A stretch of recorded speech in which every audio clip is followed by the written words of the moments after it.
ఇప్పుడు పరిస్థితులను బట్టి రెండు వర్తమానాలు ఉండుట చేత కొంచెం ఆలస్యం అవుతుంది. అయినా మీరు అన్యదా భావించకుండా వర్తమానాన్ని జాగ్రత్తగా వినాలని మనవి చేస్తూ ఉన్నాం. దేవుని యొక్క వాక్యం వినుట మంచిదే, అది మన జీవితాలకు ఎంతో ఆనందాన్ని కలుగజేస్తుంది.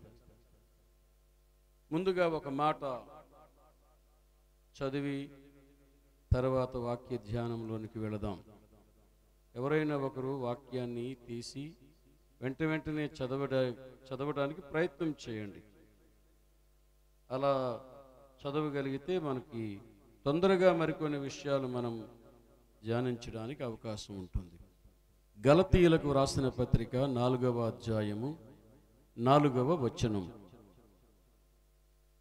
బైబిల్ గ్రంథములు ఉన్నవారు తెరవండి.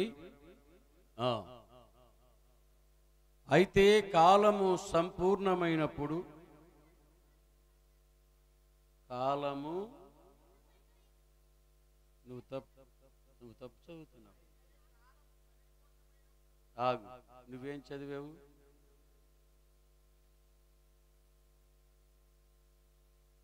కాలము పరిపూర్ణమైనప్పుడు దేవుడు తన కుమారుని పంపెను.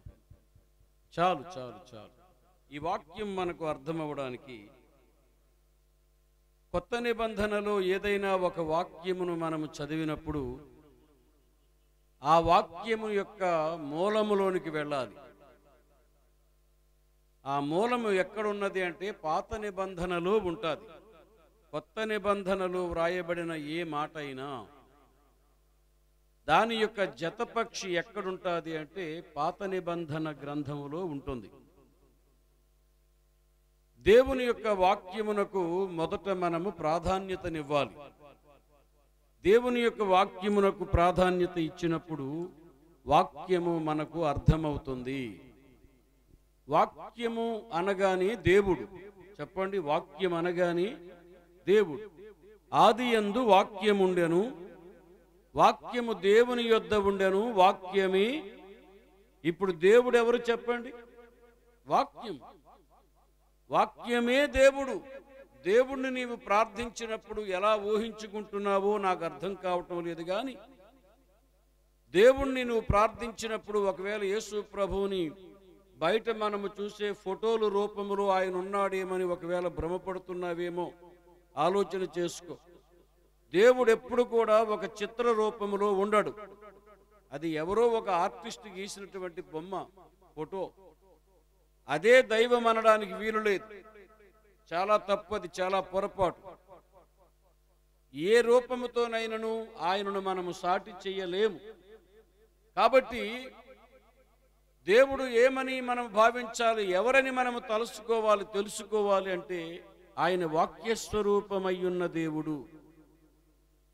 దేవుడు మన మధ్య సంచారము చేస్తున్నాడు. ఏ రీతిగానో తెలిసిన వాక్యస్వరూపుడై, వాక్యస్వరూపుడై, వాక్యమై దేవుడు మన మధ్య సంచారం చేస్తున్నాడు. ఆయన వాక్యాన్ని వినిపిస్తున్నాడు అంటే ఆయన మనతో మాట్లాడుతున్నాడు అని అర్థం. దేవుడు నాతో మాట్లాడుతున్నాడు అనడానికి రుజువేంటి? ఆయన వాక్యమే. ఆయన వాక్యమే. వాక్యము మనకు అర్థం అవ్వాలి. వాక్యం అర్థం అవ్వాలి. ఇప్పుడు మనం చదివినటువంటి లేఖన భాగము కాలము పరిపూర్ణమైనప్పుడు దేవుడు తన కుమారుని లోకమునకు పంపాడు. ఎవరిని పంపాడు చెప్పండి? కుమారుణ్ణి పంపాడు. ఇది మనకు అర్థం అవ్వాలంటే మరికొంత వాక్యము మనకు తెలియవలసి ఉంది. వాక్యమునకు ఉన్నటువంటి మరో పేరు ఏంటో తెలిసిన? వాక్యమునకు ఉన్న మరో పేరు యోహాను సువార్త 17వ అధ్యాయము 17వ వచనం. వాక్యమునకు ఉన్న మరొక పేరు చూడండి. యోహాను సువార్త 17వ అధ్యాయము 17వ వచనం.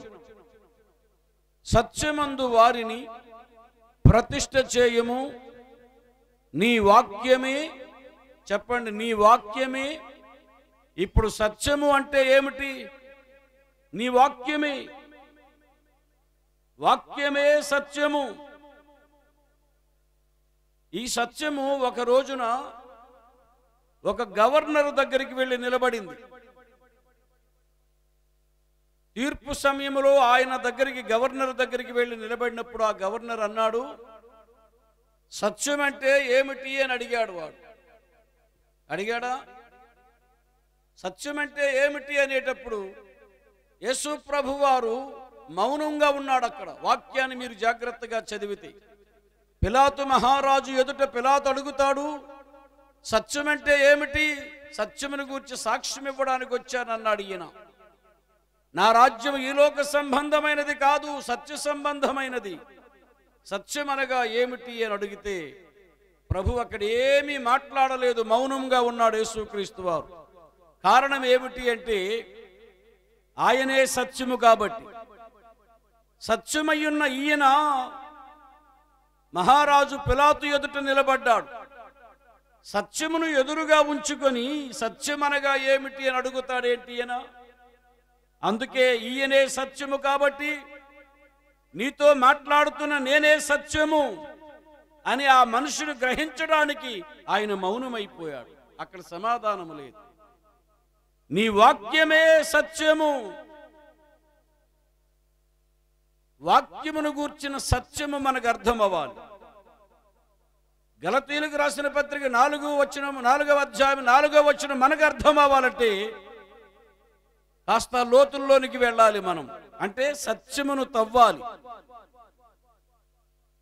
సత్యము లోతుల్లోనికి వెళ్ళాలంటే సత్యమును నేనే అన్నాడు, నీ వాక్యమే సత్యము అన్నాడు.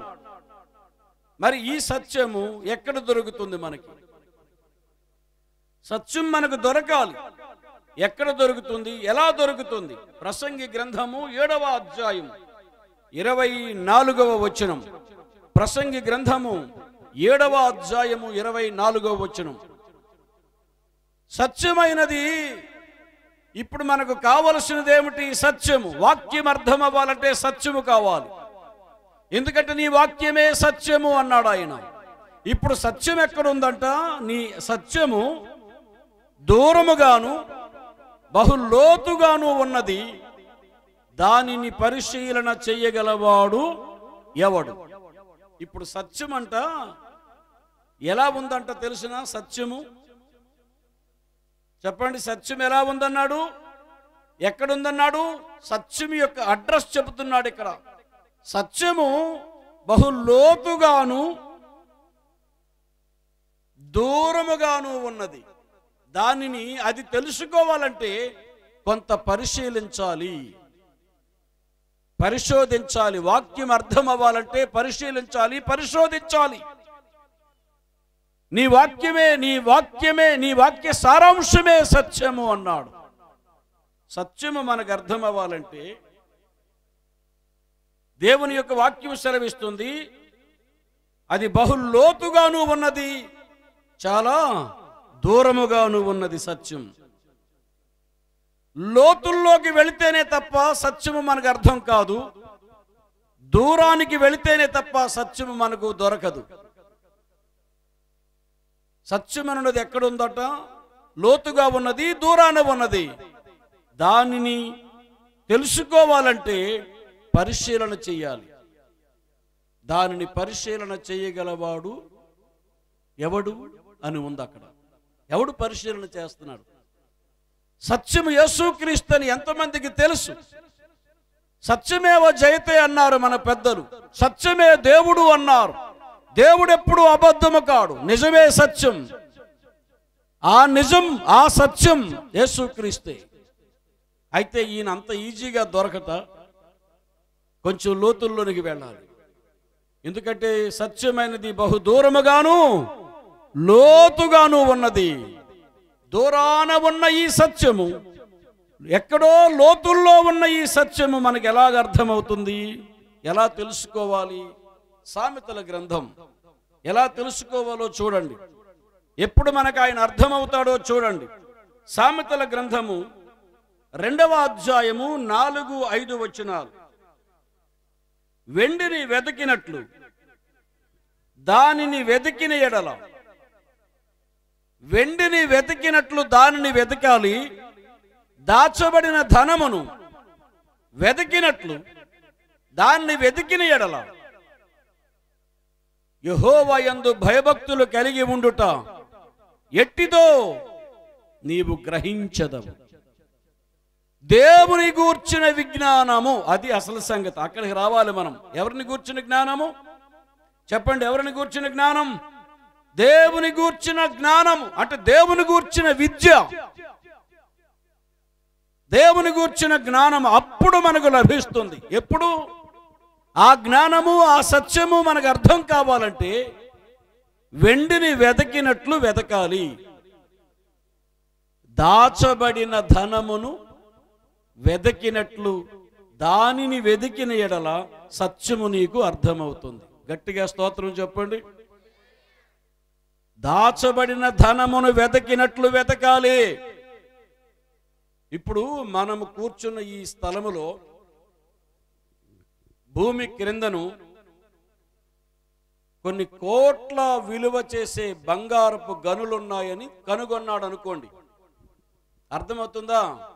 మనము కూర్చున్న స్థలములో ఇది గాని తవ్వితే కొన్ని కోట్లు విలువ చేసే బంగారు గనులున్నాయి అని ఏ శాస్త్రవేత్తో కనుగొన్నాడు. ఖచ్చితంగా ఉంది. ఇక్కడ తవ్వండి, కొన్ని కోట్ల రూపాయలు విలువ చేసే ధనము దొరుకుతుంది అని అన్నారే అనుకోండి. అప్పుడు వెంటనే గవర్నమెంట్ ఏం చేస్తుందో తెలిసిన? పోలీసు బలగాలను పంపిస్తుంది. చుట్టూ పోలీసులను మోహరింపజేసి ఈ స్థలాన్ని తవ్వడం ప్రారంభిస్తారు. 1 రోజు తవ్వారు, 2 రోజులు తవ్వారు, 3 రోజులు, 20 రోజులు, 30 రోజులు, ఇంకా బంగారం కనబడడం లేదు. లోపల ఉంది బంగారం అయితే ఉన్నది. కానీ తవ్వడం ఆపకూడదు. అది తవ్వుతున్న కొలది. ఎందుకంటే అది దాచబడిన ధనమును వెతికినట్లు తవ్వుతూనే ఉండాలి. ఆగడానికి వీలు లేదు. ఎందుకంటే శాస్త్రవేత్తలు కనుగొన్నారు, మనము కూర్చున్న ఈ స్థలములో విస్తారమైనటువంటి బంగారపు గనులు ఉన్నాయి. ఎన్ని రోజులైనా గవర్నమెంట్ తవ్విస్తుంది. ఎందుకంటే ఖచ్చితంగా ఉంది లోపల. మరి తవ్వలేమండి, కనబడలేదండి, వెళ్ళరు. ఎందుకంటే ఎంతటి లోతుకైనా వెళతారు. కారణం ఏంటి? శాస్త్రజ్ఞులు కనుగొన్నారు, మనము కూర్చున్న ఈ స్థలము క్రిందన బంగారపు గనులున్నాయి అని. అదే దాచబడిన, చెప్పండి, దాచబడిన ఎప్పుడు గతంలో ఎవరికి దొరికాయో లేదో కానీ చాలాసార్లు మనం కొన్ని కథలు వింటుంటాం. ఒకడెవడో పొలం దున్నుతున్నాడంట. ఆ పొలం దున్నుతుంటే దున్నుతున్న నాగలికి ఏదో టంగమని ఒక శబ్దం వచ్చిందట. అరే ఇక్కడ ఏదో ఉందని చెప్పి చూసేసరికి వాడికేమో ఏంటవి లంకె బిందులు దొరికాయంట. ఏం బిందులు? లంకెల బిందులు. ఎప్పుడు మీ ఊర్లో ఎవరికి దొరికాయా? మరి మీ కళ్ళుతో ఎప్పుడైనా చూసారా? మనం చూడలేదు కానీ విన్నాము కాబట్టి నమ్మాం. ఏంటి? లంకె బిందులు దొరికాయి. ఎవడో ఒక పెద్ద నుయ్యిని తవ్వుతున్నాడు. నుయ్యి తవ్వుతూనే ఉన్నాడు. అక్కడ గుణపంకి ఏదో శబ్దము తగిలింది. వెంటనే ఏమిటని చూసేసరికి ఏమైంది? అక్కడ ఆ లోపల లంకె బిందులు దొరికాయి. అసలు లంకె బిందులు దొరికితే ప్రభుత్వం నీకు వదలదు. ఇమీడియట్లీ నిన్ను అరెస్ట్ చేసి తీసుకెళ్ళిపోతుంది. పొరపాటున ఎక్కడ దొరికిందని చెప్పేకు గవర్నమెంట్ ఊరుకోదు, అరెస్ట్ చేస్తుంది. ఇప్పుడు దాచబడిన ధనమును వెతికినట్లు నీవు దాన్ని వెతకాలి. దేవుని జ్ఞానము మనిషికి అర్థం అవ్వాలంటే దాచబడిన ధనమును వెతికినట్లు నీవు దాన్ని వెతకాలి. వెండిని వెతికినట్లు నీవు దానిని వెతకాలి. దేవునికి స్తోత్రము కలుగునుగాక. అప్పుడు దేవుని గూర్చిన జ్ఞానము నీకు లభిస్తుంది. దేవునికి స్తోత్రం చెప్పండి అందరూ. ఎవరిని గూర్చిన జ్ఞానము? జ్ఞానం అంటే విద్య. ఇది మామూలు విద్య కాదు. దేవుని గూర్చిన విద్య మామూలు విద్య కాదండి. ఏదో మామూలు జ్ఞానముతో మామూలు చదువుతో సరిపెట్టుకోవడం కాదు. ఇది మహోన్నతుని విద్య. చూడండి సంఖ్యాకాండము 24వ అధ్యాయం 16వ వచనం. సంఖ్యాకాండము 24వ అధ్యాయము 16వ వచనం. దేవవాక్యులను వినినవాని వార్త, మహోన్నతుని విద్య నెరిగిన వాని. ఎవరి విద్య చెప్పండి? ఎవరి విద్య? ఇది దేవుని విద్య. ఈ మహోన్నతుని విద్య నీకు అర్థం అవ్వాలంటే వెండిని వెతికినట్లు, దాచబడిన ధనమును వెతికినట్లు ఆ జ్ఞానము కొరకు, ఆ సత్యము కొరకు నువ్వు వెతకాలి. సత్యమనున్నది దూరముగాను, చెప్పండి, బహులోతుగాను ఉన్నది అన్నాడు. ఇది సత్యం. అవును, నాకు తెలియక అడుగుతాను, సత్యం అనేది ఎంతమందికి అర్థమైంది? సత్యమును గూర్చినటువంటి వార్త ఎంతమందికి అర్థమైంది? ఇది మహోన్నతుని విద్య. ఈ విద్యను చదివినటువంటి ఒక క్రైస్తవుడు ఆ విద్యను గూర్చి కొన్ని సంగతులను చెప్పాడు. సత్యం అంటే ఏమిటో నాకు అర్థమైంది అన్నాడు. ఆయన పేరు గుర్రం జాషువా. చెప్పండి, ఆయన పేరేంటి? ఈయనది గుంటూరు జిల్లా, వినుకొండలో పుట్టాడు. గుంటూరు జిల్లా వినుకొండ అనే గ్రామములో పుట్టాడు. 1885వ సంవత్సరం. ఇక ఎన్ని సంవత్సరాలు అయిందో చూసుకోండి. 1900 కాదు, 1885లో ఆ గుంటూరులో జన్మించినటువంటి గుర్రం జాషువా గారు అసలు సత్యం అంటే ఇది అన్నాడు. ఆ సత్యం ఏమిటో నేను కొన్ని మీకు పద్య రూపంలో తెలియజేస్తాను. అబ్రామయ్య గారు వచ్చారంటే ఏదో 4 పద్యాలు పాడుతాడు అంటారు కొంతమంది. అంటే అవి నాకు ఇష్టమే, అలాగని దేవుని వాక్యాన్ని తక్కువ చేయాలని కాదు నా ఉద్దేశం. గుర్రం జాషువా అనేవాడు ఒక క్రైస్తవ కవి. దేవునికి స్తోత్రం. గుర్రం జాషువాకి అంతటి కవిత్వం ఎక్కడి నుండి వచ్చింది? అంతటి రచనా శైలి ఏ రీతిగా వచ్చింది? కారణం ఏమిటి అని కొంతమంది మహాజ్ఞానులు కనుగొనగా వాళ్ళు చెప్పారు ఏమిటంటే, గుర్రం జాషువా గారు బైబిల్ గ్రంథాన్ని చదివాడు కాబట్టి అంతటి జ్ఞాని అయ్యాడు. చప్పట్లు కొట్టండి. మరి నువ్వు ఎప్పుడైనా నీ మొహానికి చదివావా? ఇంక మనకెక్కడ నా బొంద జ్ఞానం. ఫలానా ఊరు వెళ్ళడానికి ఎటు వెళ్ళాలంటే వాడు మనిషి ఒక రూట్ చూపిస్తున్నాడు మాకు.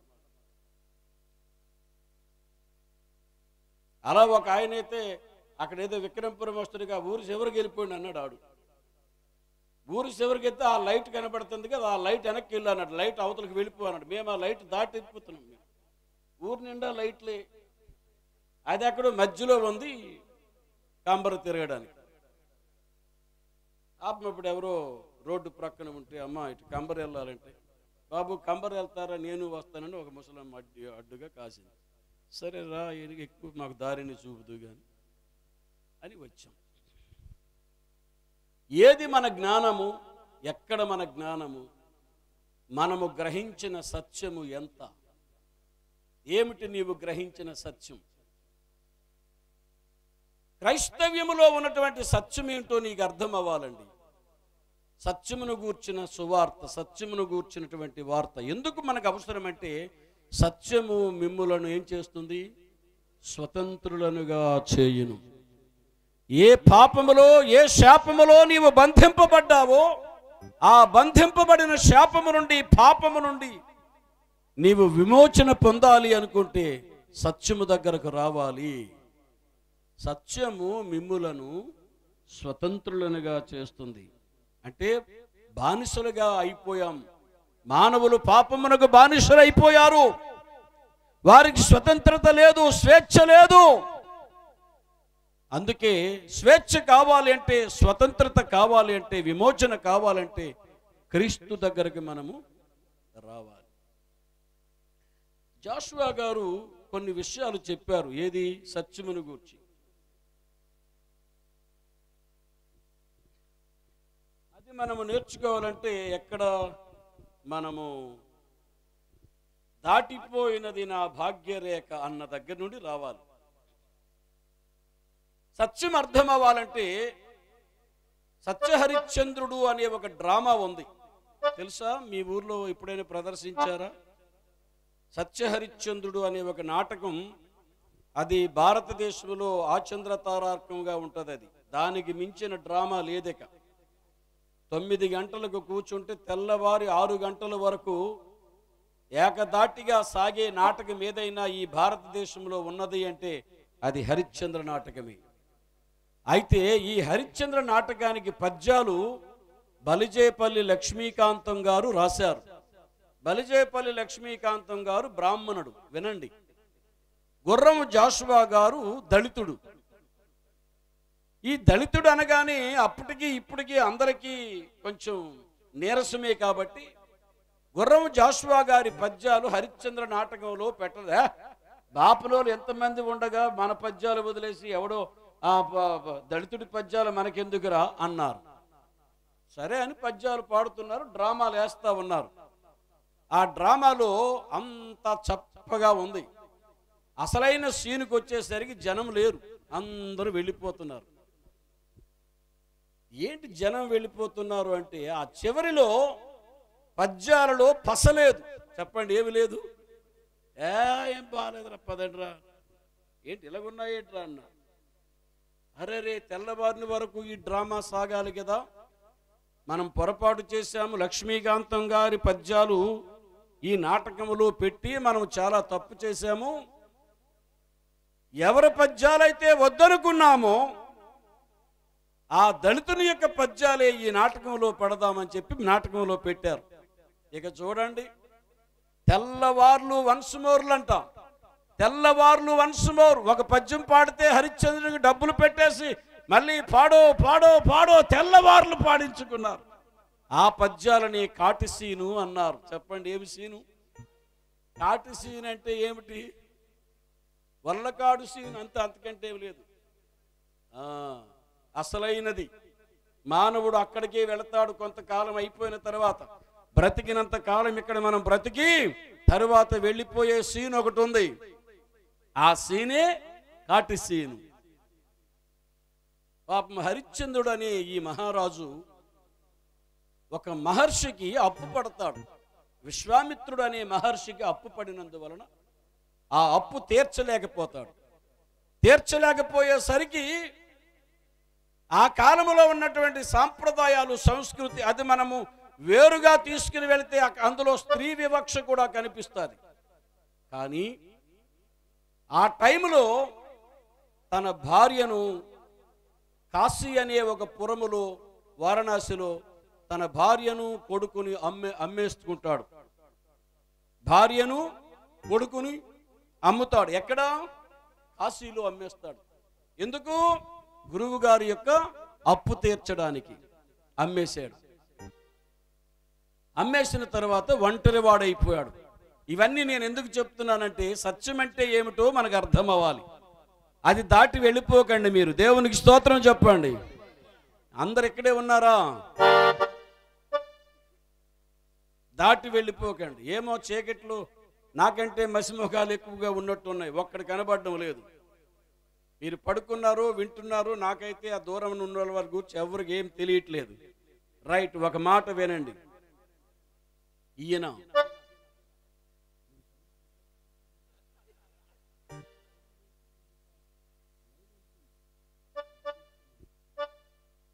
ఆ పద్యాలు ఆ తర్వాత అందులోని వింటారు యూట్యూబ్లో. ఇదే సౌండ్ ఎక్కువైపోయిందని కామెంట్లు పెడతారు. దెబ్బ నీకే, నాకే. అబ్రహం బాగా పాడాడు అంటారు కానీ నీకు మాత్రం దెబ్బలు తప్పు. ఎందుకు వచ్చిన గొడవ? తగ్గించుకుని చక్కగా వాయించు. ఓకే. ఇప్పుడు హరిశ్చంద్రుడు భార్యను కుమారుణ్ణి అమ్మివేసిన తర్వాత ఒంటరివాడైపోయాడు.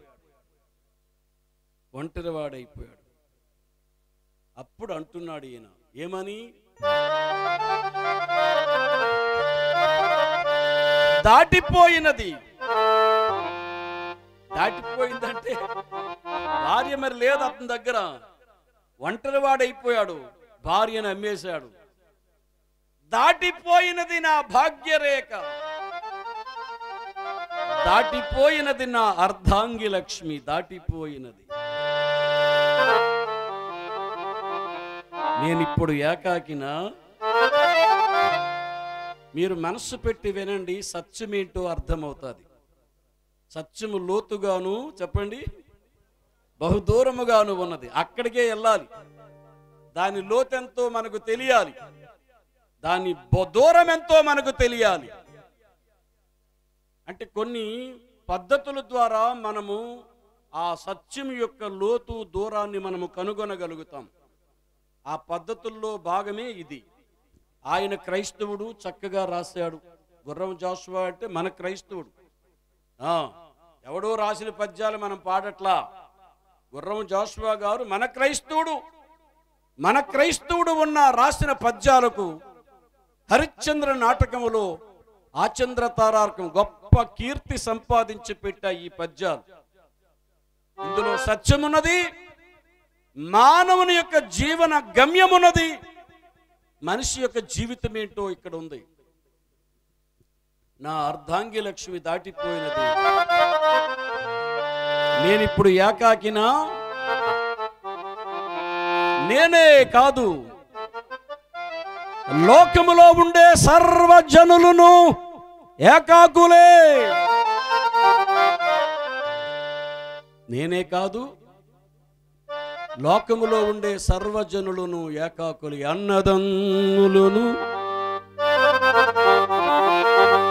అన్నదమ్ములను ఆలు బిడ్డలు కన్న తల్లిదండ్రులను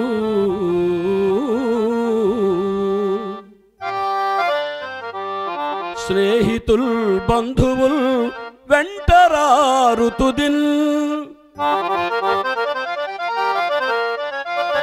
అన్నదమ్ములను ఆలు బిడ్డలను కన్న తల్లిదండ్రులను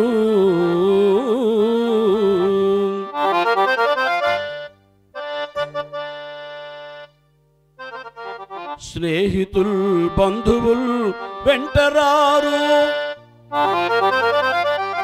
ఎవ్వరూ వెంటరారు. ఇది సత్యం సుమా. ఒకవేళ నీకు అన్నదమ్ములు ఉండొచ్చు, అక్క చెల్లెండ్రు ఉండొచ్చు, కన్న తల్లిదండ్రులే ఉండొచ్చు, బంధువులు ఉండొచ్చు, స్నేహితులు ఉండొచ్చు, ఎవ్వరూ నీ వెనకాల రారు. ఎవ్వరూ రారు అనే సత్యము గుర్రం జాషువా మనకు తెలియజేస్తున్నాడు. నీ వాక్య సారాంశమే సత్యము. ఇంకా అది నీకు అర్థం అవ్వాలంటే ప్రతి క్రైస్తవుడు కూడా తప్పనిసరిగా ప్రసంగి గ్రంథమును చదువుతూనే ఉండాలి.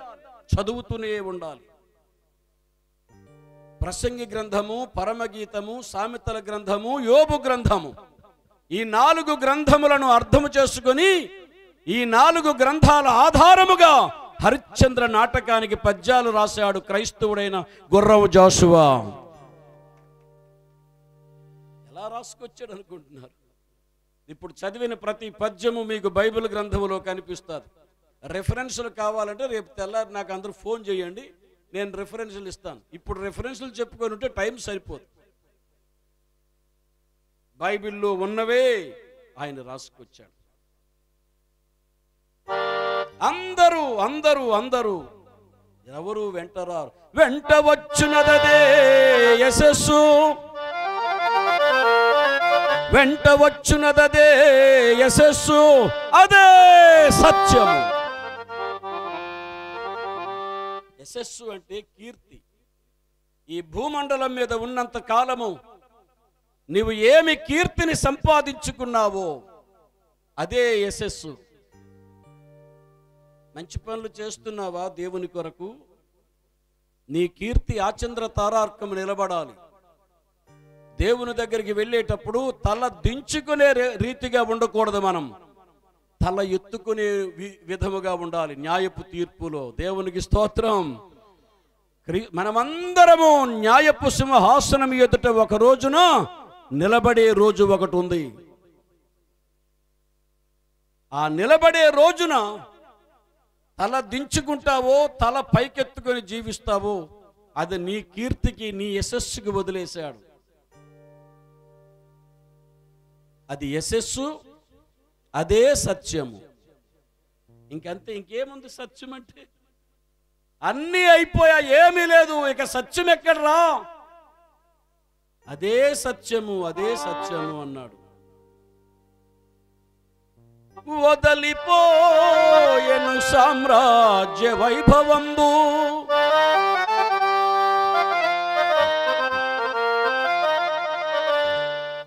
వదలిపోయెను సామ్రాజ్య వైభవంబు, కదలిపోయిరి అర్ధాంగి నా కన్న కొడుకు.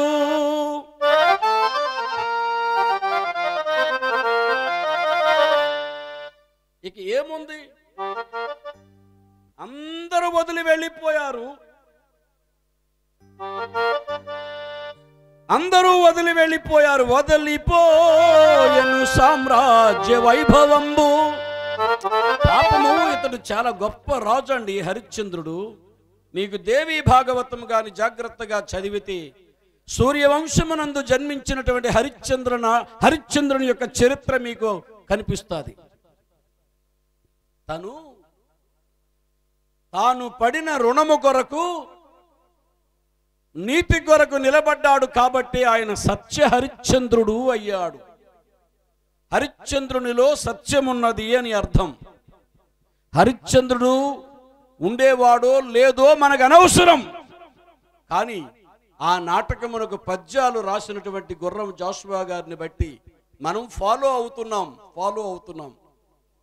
ఒకవేళ అది నాటకమే కావచ్చు, కానీ హరిశ్చంద్ర నాటకములో రాయబడిన వర్ణన పద్యాలు మనందరి జీవితాలకు మేలుకొలుపు లాంటివి. ఏదో జీవితం అంటే అలా తీసి పారేసినట్టుగా బ్రతకండి. ఏ మతస్థుడైనా సరే అలా బ్రతికేది బ్రతుకు కాదు. వదలిపోయెను సామ్రాజ్య వైభవంబు, వదలిపోయిరి అర్ధాంగి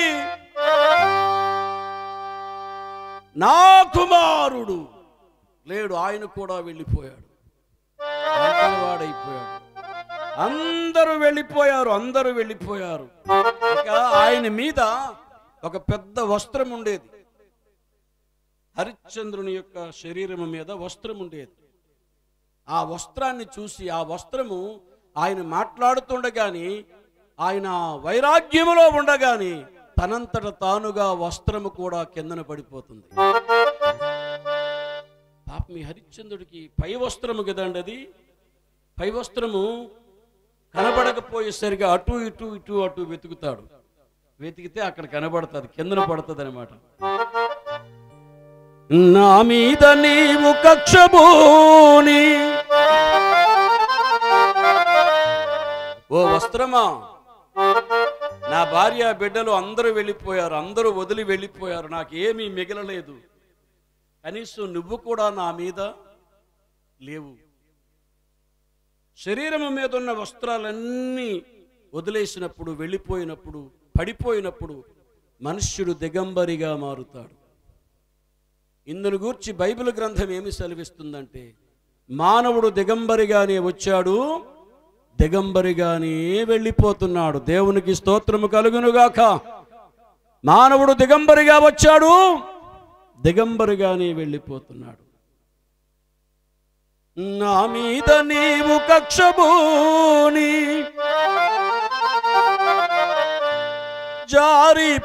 జారిపోయేదవేలని జాలి లేక. ఎందుకే నీవు కూడా నా కక్షబూనేవా నా మీద? అందరూ నన్ను వదిలి వెళ్ళిపోయారు, కనీసం పై వస్త్రమా నీవైనా నా మీద ఉండాలి కదే, నీకు కూడా కక్షేనా నా మీద? అసలు ఇలాంటి నాటకం రాయాలంటే బైబిల్ చదివినోడు అయ్యి ఉండాలండి. దేవునికి స్తోత్రం కలుగునుగాక. అది అందుకే ఆయనకే సాధ్యం, అది క్రైస్తవునికే సాధ్యం. ఈ పద్యాలు రాయాలంటే ఎవరి తరము కూడా కాదు. ఏ రాష్ట్రానికి వెళ్ళినా నేను ఇదే చెబుతాను, ఈ పద్యాలు రాయగలిగిన శక్తి ఒక్క బైబిల్ చదివిన క్రైస్తవుడికే తప్ప ఇంకెవడికి రాదు. ఇది అసలు హరిశ్చంద్ర నాటకాన్ని మీకు సీక్రెట్ చెప్పేస్తాను వినండి. అప్పుడెవరో ఆ పంతులు వాళ్ళు వీళ్ళందరూ కాపీ రైట్లు అండి, ఎక్కువ దీన్ని కాపీ రైట్ చేస్తారు. అర్థమైందా? బైబిల్లో ఉన్న యోబు గ్రంథమును ఆధారముగా చేసుకుని గుర్రం జాషువా గారు పద్యాలు రాశారు. హరిశ్చంద్రుడి కోసం రాయలా ఈయన. వినండి అసలు సంగతి, అసలు సీక్రెట్ చెప్పేస్తున్నాను. ఈ పద్యాలు ఎందుకు రాశాడంటే, ఎవరిని గూర్చి రాశాడంటే యోబు గ్రంథమును ఆధారము చేసుకుని రాశాడు. ఎందుకంటే బైబిల్ గ్రంథం అంతటిలో యోబు భక్తుడు పడినన్ని పాట్లు కష్టాలు ఇంకెవరు పడలేదు. అసలు ఈయన, ఈ మహనీయుడు గుర్రం జాషువా యోబు గ్రంథాన్ని పద్య రూపంలో రాసుకున్నాడండి. అసలు కారణం అది.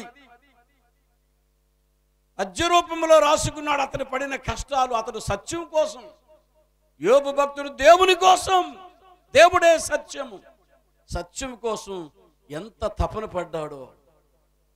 భార్య అన్నది, ఎందుకండి ఈ బాధ, ఇంకా దేవుడు దేవుడు దేవుడు అంటావా, దేవుణ్ణి దూషించి చచ్చిపోవచ్చు కదా అంది.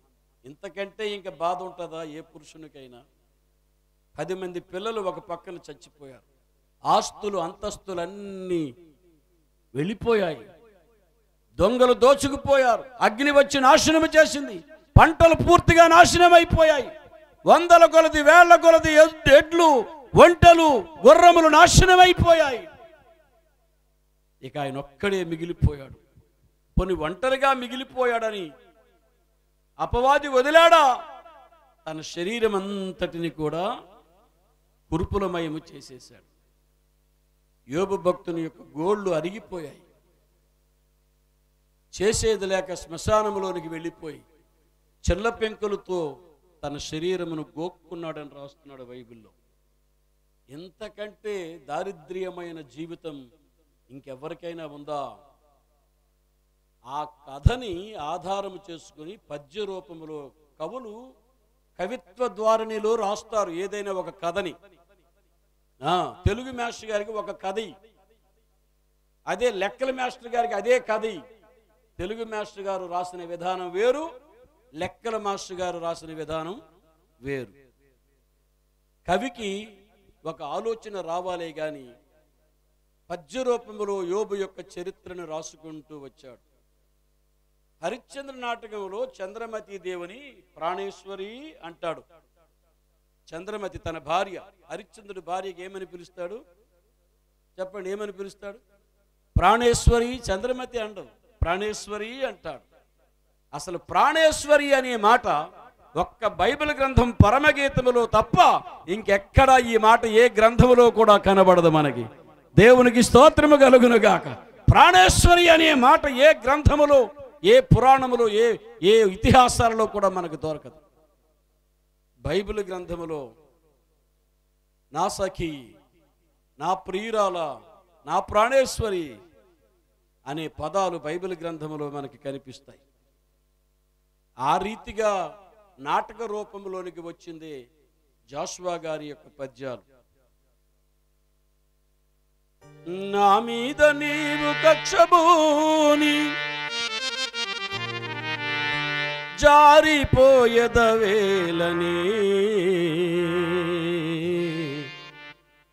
జాలి లేక. అర్థమైందండి సత్యము? ఏమి సత్యమురా బాబు?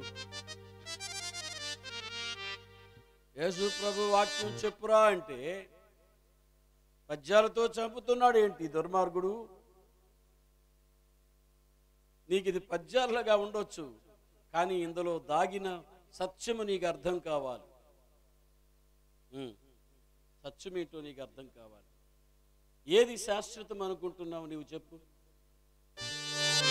దేవుడు తప్ప, ఆత్మ తప్ప శాశ్వతమైనది ఏది ఈ భూమి మీద లేదు. ఏది లేదు, అది శాశ్వతము కాదు. నీ కంటికి కనిపిస్తున్న ప్రతిదీ అశాశ్వతమే, క్షయమైపోవలసిందే. అక్షయమైనది ఒక్కటే ఆత్మ, అక్షయమైనదే దేవుడు. రోమపత్రిక 1వ అధ్యాయంలో వారు అక్షయుడగు దేవుని 23వ వచనం చదవండి.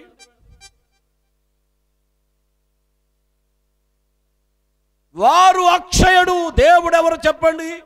అక్షయుడు. అక్షయుడగు దేవుని మహిమను క్షయమగు. క్షయము అంటే నాశనమైపోయేవి, నశించిపోయేది క్షయం అంటే.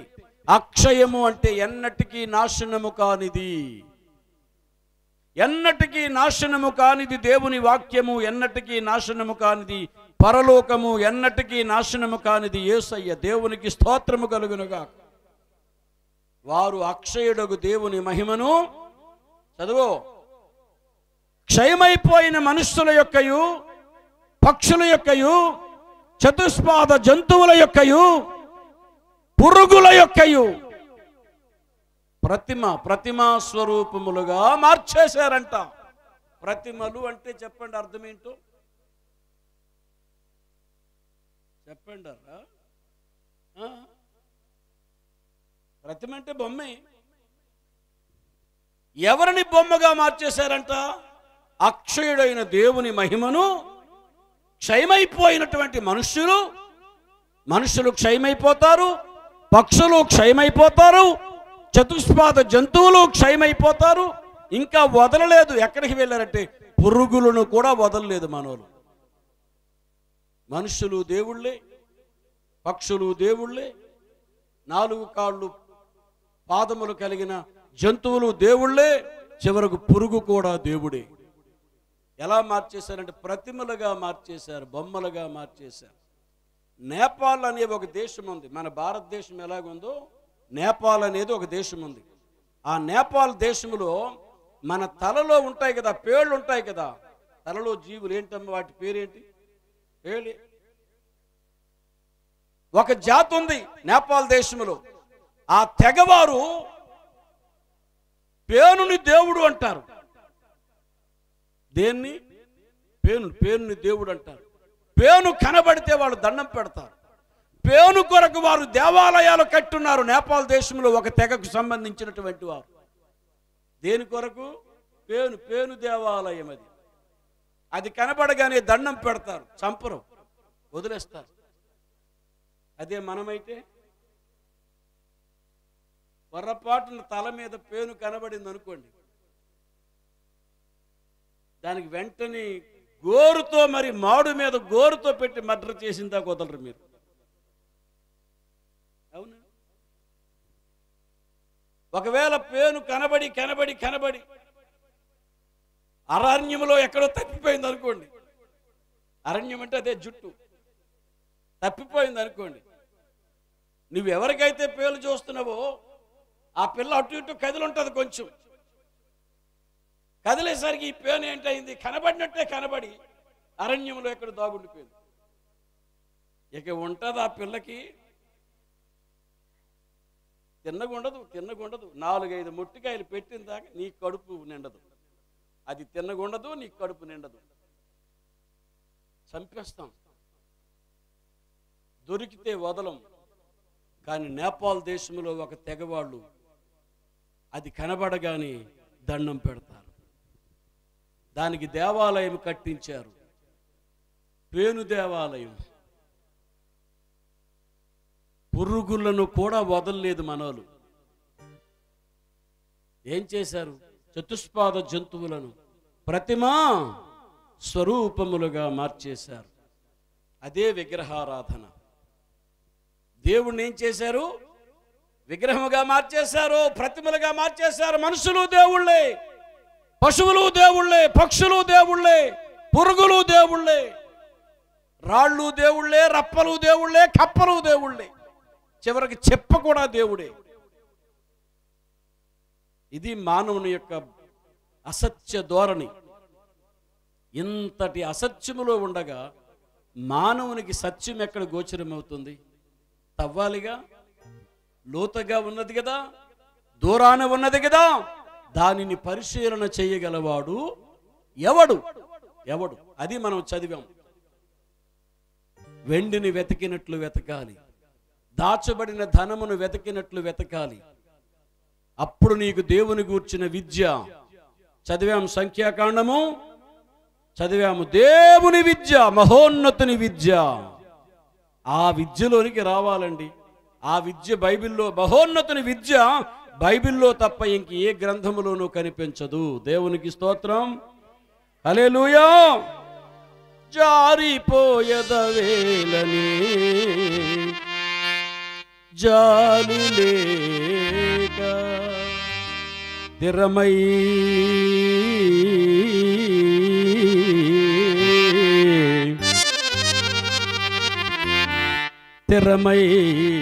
సంపదలెల్లా వెంటనొకరీతిన్ సాగిరా ఆవు స్థిరమై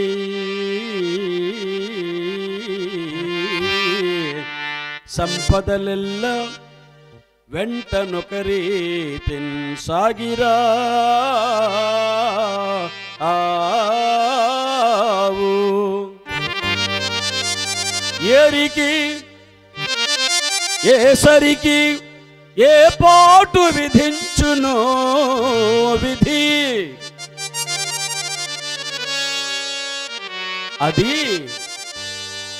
అది అవశ్య ప్రాప్యంబు అది అవశ్య ప్రాప్యంబు దానినెవ్వరు తప్పించెదరు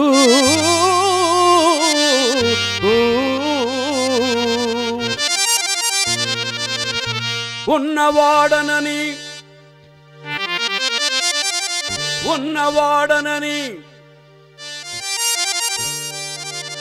నేనా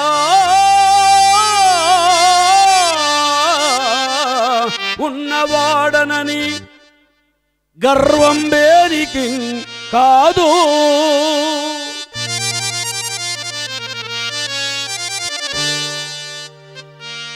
అర్థమైందండి?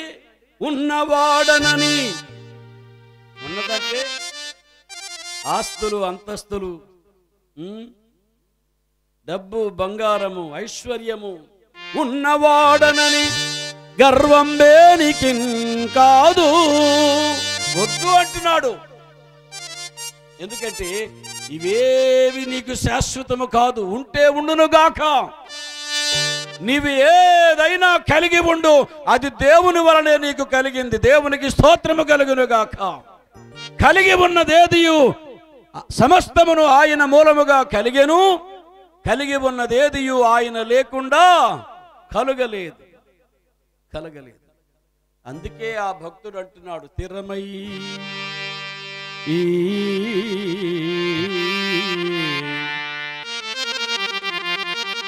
స్థిరమై సంపదలెల్లా వెంటనొకరీతిన్ సాగిరా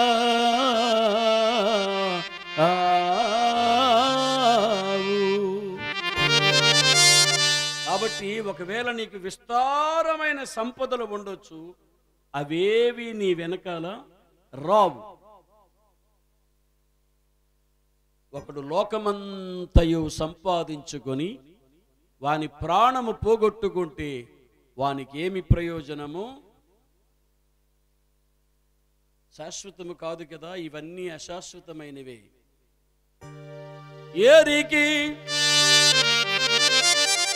ఏసరికి ఏ పాటు విధించునో విధి.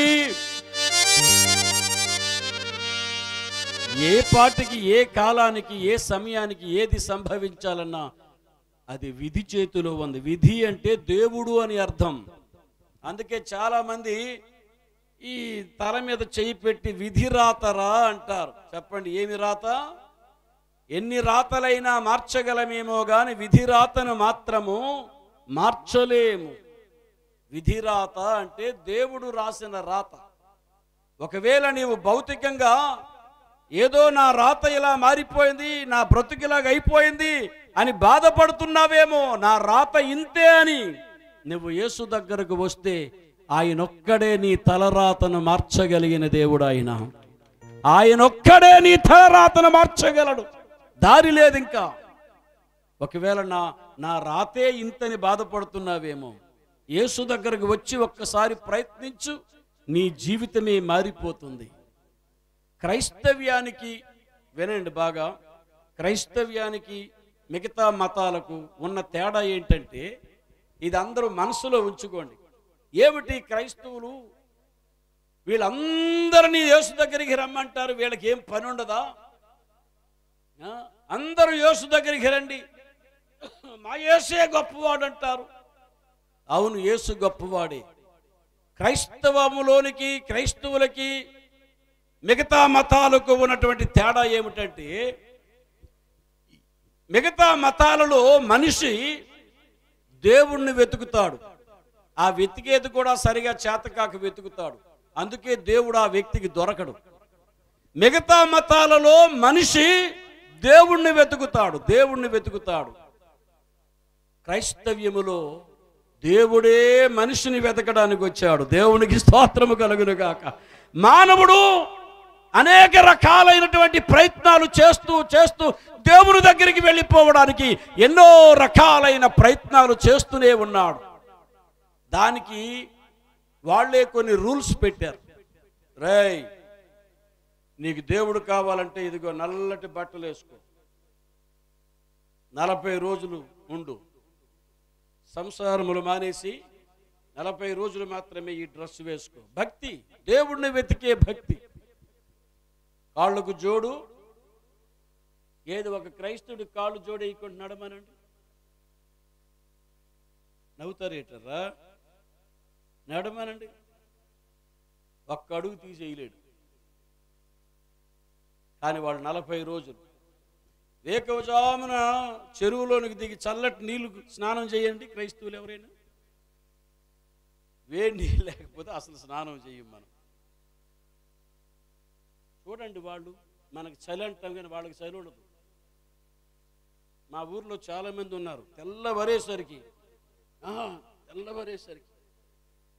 తడి బట్టలతోనే ఉనికిపోతుంటారు. తడి బట్టలతో పరుగు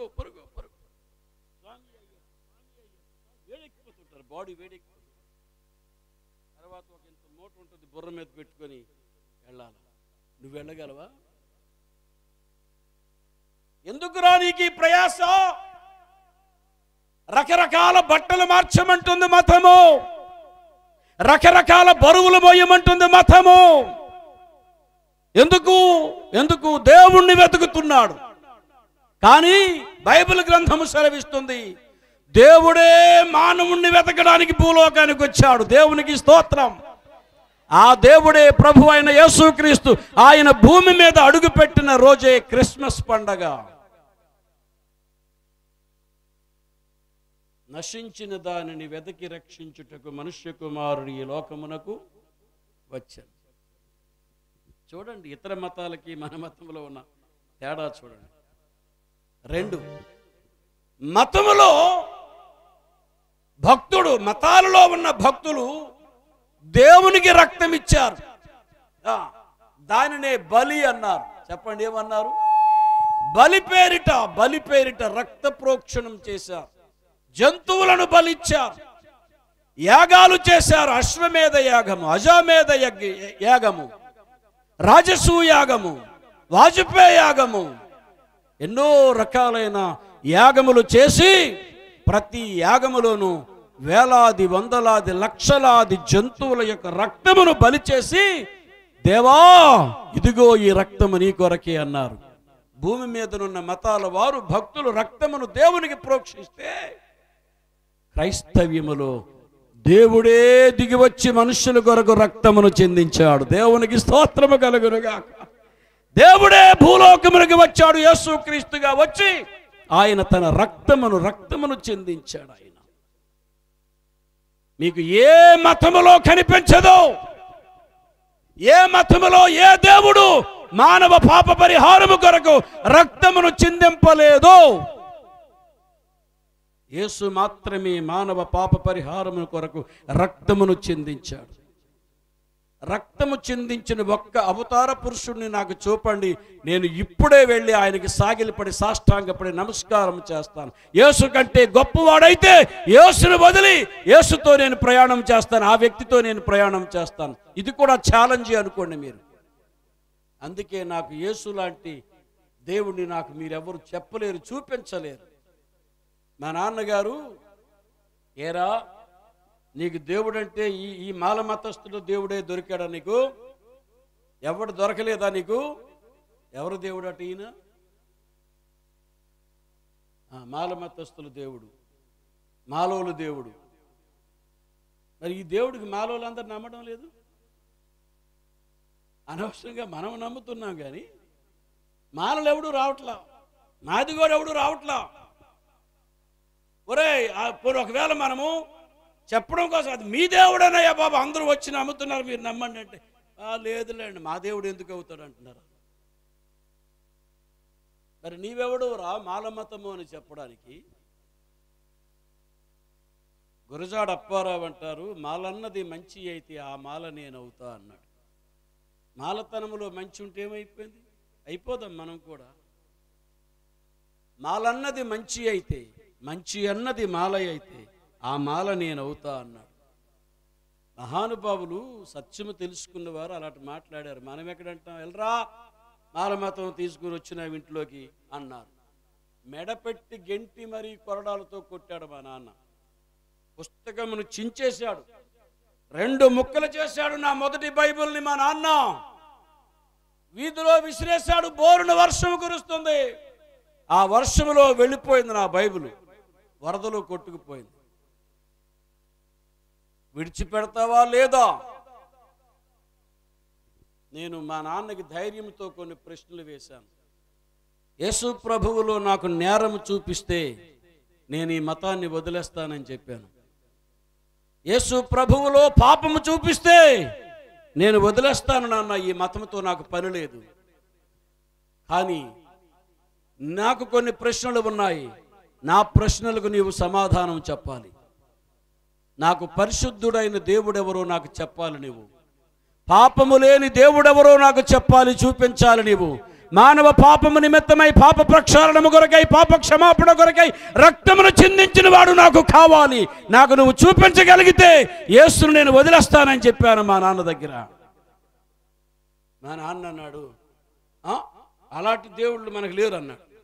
మరి లేకపోతే ఊరుకో, నాకు కొడతావేంటి కొరడా పట్టుకొని? ఏమి నాకు ప్రశ్నించే హక్కు లేదా? నా ప్రశ్నకు నువ్వు సమాధానం చెప్పలేవా? నాకు కన్న తండ్రివేమో. చివరకు మా నాన్నే క్రైస్తవుడిగా మారాడు. దేవునికి స్తోత్రము కలుగునుగా. మా నాన్నకి మా అమ్మకి నేనే బాప్తిసం ఇచ్చానని. ఎంతకంటే ఒక కుమారుడిగా ఇంతకంటే అదృష్టం ఇంకెవరికి ఉంటుంది చెప్పండి? జన్మనిచ్చిన తల్లిదండ్రులకు నేనే నా స్వహస్తాలతో బాప్తిసం ఇచ్చాను. అందరూ అనుకున్నట్లుగా ఇదేదో మాలా మాదిగల దేవుడు కాడండి. ఈయన అందరికీ దేవుడు. దేవునికి స్తోత్రం చెప్పండి. ఈయన అందరికీ దేవుడు. మన మతములో దేవుడే ఈ లోకమునకు వచ్చి రక్తము చిందించాడు. అది మనసులో పెట్టుకోండి. అర్థమైందా అండి? మీరు ఎప్పుడైనా మక్కా అనే పేరు వినుంటారు. మక్కా మసీద్ అంటారు. ముస్లిములు మక్కా యాత్రకి వెళతారు, చాలా దూరం. అది సౌదీ అరేబియాలో ఉంటుంది మసీద్. అది ముస్లిముల దేవుడు అల్లా అక్కడ పుట్టాడని, మహమ్మద్ ప్రవక్త పుట్టాడని అక్కడికి లక్షల్లో జనము వెళతారు. లక్షల్లో గొర్రెలు మేకలు వధించబడతాయి అక్కడ. ఎంత రక్తమో, ఎంత రక్తమో. కానీ బైబిల్ దేవుడు అలాంటి రక్తమును కోరుకోలేదు. యేసు ప్రభు వారు ఈ లోకానికి వచ్చి నేనే మీ కొరకు రక్తమును చిందిస్తానని ఆయన తన రక్తమును చిందించాడు మానవ పాప పరిహారార్థమై. దేవునికి స్తోత్రము కలుగునుగాక. ఈ సత్యాన్ని వదిలేసి మనం ఎక్కడికో వెంటపడుతున్నాం.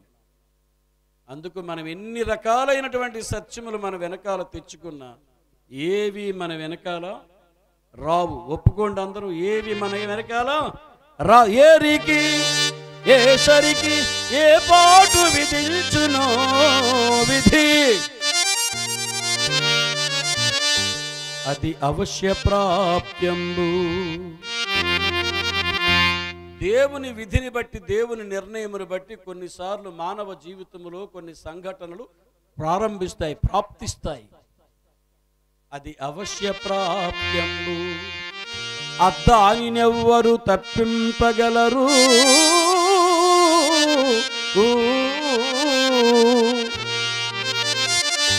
ఉన్నవాడనని నేనా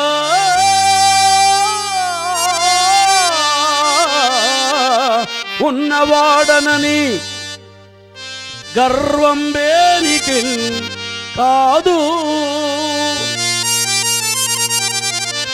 చాలా మందికి ఉన్నదనే గర్వం ఎక్కువ. చూడండి, మీరు ఎప్పుడైనా నాశనమునకు ముందు చెప్పండి ఏమి నడుచును? గర్వము నడుచును. ఒకడు నీ ఎదుట గర్విష్ఠిగా ఉన్నాడు అంటే వాడికి నాశనము సంభవించబోతున్నది. ఏ మానవుడవని, ఏ మతస్థుడవని, న్యాయం న్యాయమే, ధర్మము ధర్మమే. ఉన్నవాడనని గర్వం వేరికి కాదు. వద్దు, గర్వం ఎందుకురా? కింకరుడే రాజగు. కింకరుడు అంటే అడుక్కున్నాడు అని అర్థం. ముష్టోడు అంటారే, భిక్షగాడు. కింకరుడే రాజగు, రాజే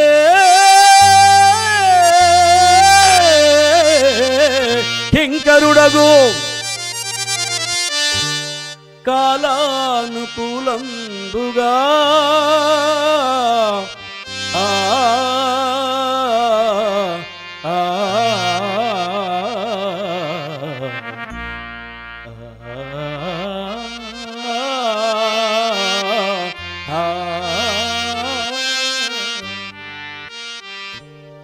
హరిశ్చంద్ర నాటకం మీకు చాలా హ్యాపీగా ఉంది కదా?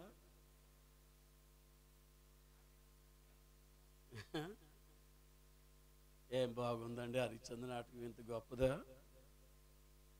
ఎంతసేపు హరిశ్చంద్ర నాటకం చూసి వాడు బాగా పాడాడు, ఈడు బాగా పాడాడు, డివి సుబ్బారావు బాగా పాడాడు, సేమకుర్తి నాగేశ్వరరావు బాగా పాడాడు, బోర్జ కాంటోడు బాగా పాడాడు.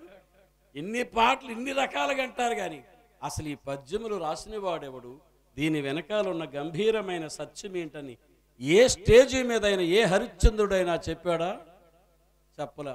ఇప్పుడు క్రైస్తవ హరిశ్చంద్రుడే చెప్పాలి, ఇలాంటివి ఏవి చెప్పాలన్నా అంతే. కింకరుడు రాజు అవుతాడు, రాజు కింకరుడు అవుతాడు. వాడలు బళ్ళు అవుతాయి, బళ్ళు వాడలు అవుతాయి.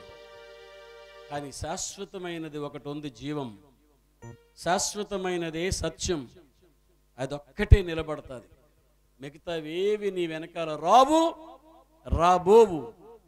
సత్యమేవ జయతే. సత్యం ఒక్కటే నిలబడతాది భూమి మీద. అలాంటి సత్యమే ప్రభువైన యేసుక్రీస్తు. ఈ యేసుక్రీస్తు నీకు దొరకాలంటే, నీకు కావాలంటే వెండిని వెతికినట్లు అతనిని వెతకాలట.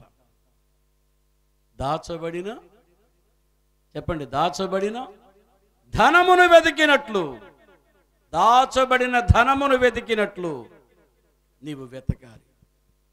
అప్పుడే ఆ ధనము, ఆ ధననిధి, మహోన్నతుని విద్య, సత్యము నీకు అర్థమవుతుంది. మానవ జీవితం అంటే ఏదో తేలికగా తీసుకోకండి. మనుష్యుడు జన్మతః పాపములో ఉన్నాడు. ఆ పాపానికి విమోచన కలిగితేనే గాని నరకము నుండి నువ్వు తప్పించబడలేవు.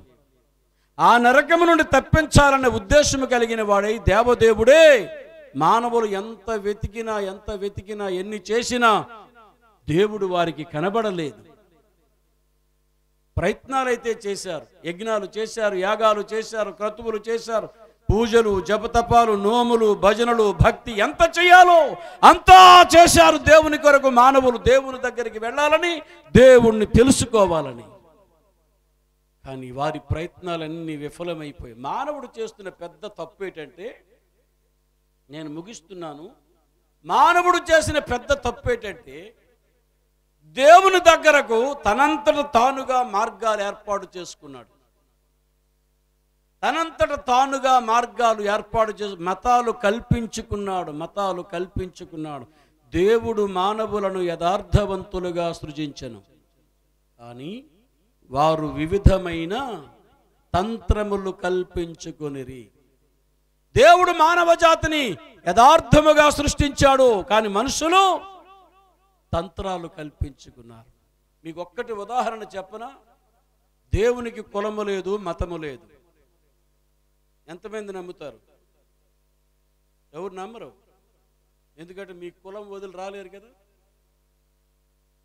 మీకు ఆ పిచ్చి గట్టిగా పట్టేసింది. మీకు ఈడెవడు రేడు కులాలు లేవు మతాలు లేవు, నడిపేసుకుని కింద దిగు, కులాలు లేవు మతాలు లేవు అంటావే. అవును లేవు. నేను చెప్పేది యేసులో కులము లేదు, మతము లేదు. యేసుకు అవేవీ లేవు. మరేమున్నాయి? ఎవరు మనము? అన్ని మతాలు కులాలు ఉన్నాయంటున్నది. బ్రహ్మముఖము నుండి బ్రాహ్మణులు పుట్టారంట, భుజముల నుండి క్షత్రియులు రాజులు పుట్టారు, వైశ్యులు కడుపు నుండి ఉదరము నుండి పుట్టారు. ఉరువులు అంటే తొడలు అని అర్థం. ఉరువుల నుండి వైశ్యులు పుట్టారు, పాదముల నుండి శూద్రులు పుట్టారు. చతుర్వర్ణములు. ఏమండి, బ్రహ్మ ముఖము నుండి ఎవరు పుట్టారంట? అంటే ముఖాల నుండి, చేతుల నుండి, కాళ్ళు నుండి, తొడల నుండి మీ ఇష్టమేనా? పుట్టేస్తారా? అది ఎవరు మీకు అడిగినోడు లేడా? దేని పడితే దాని మీద పుట్టేస్తారంటారేంటి? నాకేం అర్థం కాదు. కాళ్ళలో, చేతుల్లో, ముఖములో, కంటిలో, ముక్కులో పుట్టిస్తే మరి భార్యాభర్తలు ఎందుకు? వారి సంసారం ఎందుకు? అలాగే పుట్టేస్తారు కదా. మీరు పురాణాల గ్రంథాలు చదివితే గాలికి పుట్టిన వాళ్ళు కొంతమంది ఉంటారు.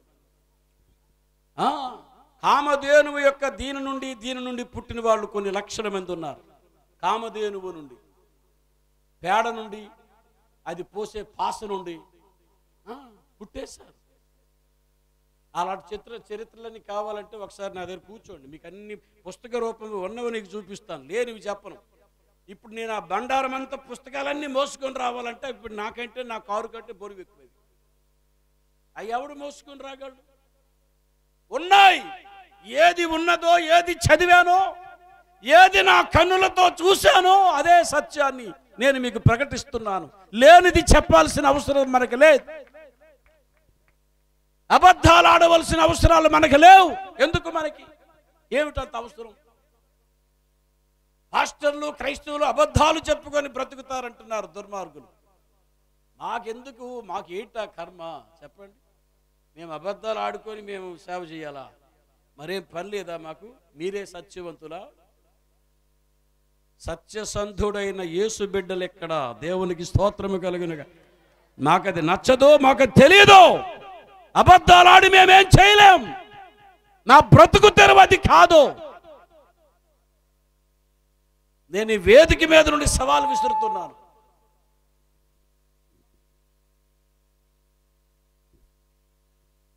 రేపు యూట్యూబ్లో వస్తుంది. మీరు మొత్తం ఇదంతా షేర్ చేసి చూపించండి అందరికీ. ఎంతకాలం మనం అరుచుకుంటామండి ఇంకాను. అవి వెళ్తాయి యూట్యూబ్లో. లివింగ్ స్టోన్ మినిస్ట్రీస్ టెక్కలేని కొట్టండి, మీకు అన్ని ప్రసంగాలు, నేను పాడిన పాటలు, పాడిన ప్రసంగాలు అన్నీ వస్తాయి యూట్యూబ్లో చూసుకోండి. ఇప్పుడు ఎవరి దగ్గర ఆండ్రాయిడ్ సెల్ లేకంటున్నారు? అందరిది పెద్ద సెల్లే. సెల్లల విషయంలో పెద్దోళ్ళు అయిపోరు మనోళ్ళు. అప్పుడు ఎంతే ఉండేది, ఇంత ఏటీ కనబడేది కాదు, ఏటీ కాదు. అది 2 సార్లు కింద పెడితే ముక్కలు అయిపోయింది. ఇప్పుడు అలాంటివి కాదు, పెద్ద పెద్దవే వచ్చాయి. చూడండి, తరించండి. మీ స్నేహితులకి, బంధువులకి విషయాలన్నీ షేర్ చేసేయండి అంతే. ఒకరి నుండి ఒకటికి వెళ్తుంది, వెళ్ళని. ఎందుకంటే ఇది నిజాన్ని ప్రకటిస్తున్నాం. మనము చెప్పేది అబద్ధము కాదు, 100% నిజం మాట్లాడుతున్నాం. యేసు అనగానే చాలా మందికి ఇదేదో తక్కువ జాతి, తక్కువ కులము, తక్కువ మతము అని మరి ఆగరండి. నేను కులాల మీద ఈ మధ్య కాలంలోనే ఒక లైవ్ డిబేట్ చేశాను. లైవ్ డిబేట్, కుల వివక్ష, అంటరానితనం అని కొట్టండి, అందులో మీకు దొరుకుతుంది. కుల వివక్ష, అంటరానితనం. రెండవది విగ్రహారాధన చేయవచ్చా అనే మెసేజ్ కూడా అందులో పొందుపరచడం జరిగింది. యూట్యూబ్ ఛానల్ ఓపెన్ చేయండి, చూడండి, ఇతరులకు కూడా చూపించండి. సత్యము ప్రపంచానికి తెలియాలి, అదే మన ధ్యేయం. క్రైస్తవుని యొక్క ధ్యేయం ఏమిటంటే సత్యము లోకములోనికి వెళ్ళాలి. దేవునికి స్తోత్రము కలుగును గాక. ఆ సత్యమే ప్రభువైన యేసుక్రీస్తు. ఆ యేసుని ఎందరైతే విశ్వాసం ఉంచుతారో వారు పాపము నుండి విమోచన పొందుతారు. బానిసత్వము నుండి వారు విమోచన పొందుతారు.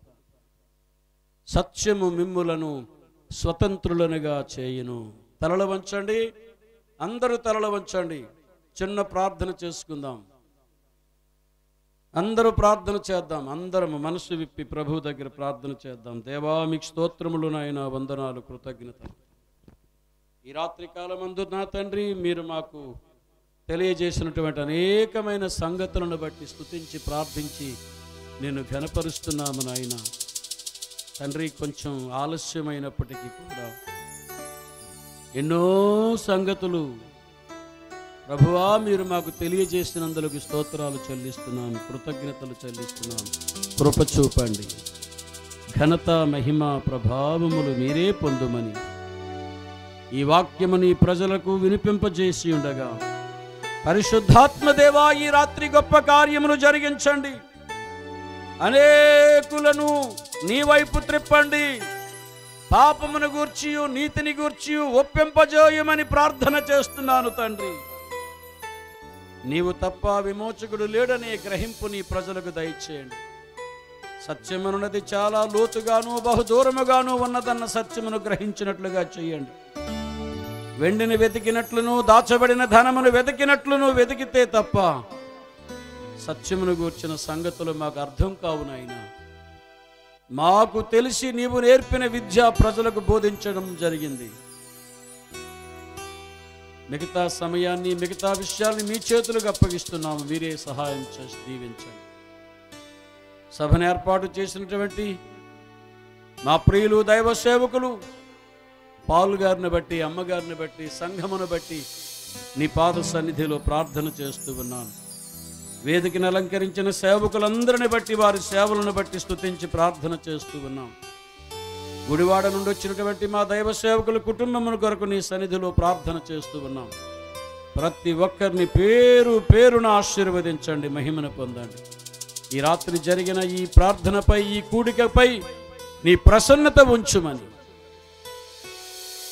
మమ్మల్ని అందరినీ ఆశీర్వదించి పంపించమని మీ దగ్గర సెలవు తీసుకుంటూ యేసు నామమున ప్రార్థించి వేడుకొనుచున్నాము తండ్రి. ఆమేన్.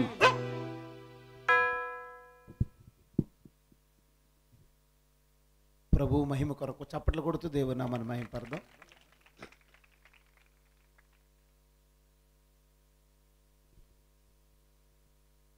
చాలా మంచి సమయానికి వచ్చామండి. ఇప్పుడు అందరూ లేచి నిలబడదాం దయచేసి. ఈ క్రిస్మస్ వేడుక విషయంలో